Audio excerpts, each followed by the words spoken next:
Hello, Erin O'Brien here.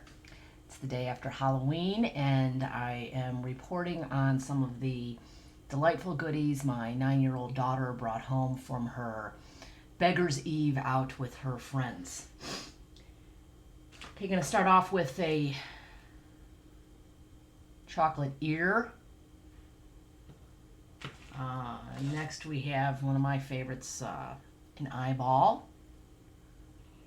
Although the packaging assures me that this is indeed fudge and that it's not really an eyeball. If you don't want fudge eyeball, there's a gummy eyeball. Body parts are a favorite. Here's a nose. Also have a sucker fashioned to approximate a human skull. Although this is grape. Tells me that this is a grape sucker. Okay, another chocolate. This one is supposed to look like a thumb, but without question, the most obnoxious thing is that this is here. Well, it's called flarp.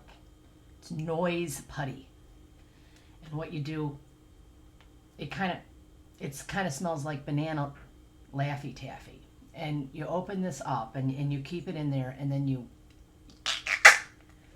push your finger in there and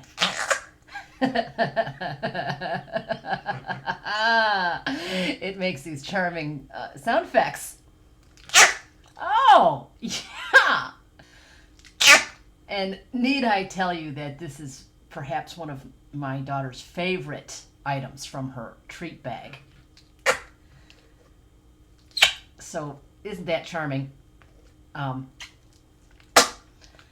Anyhow, so flarp. Wait, let me.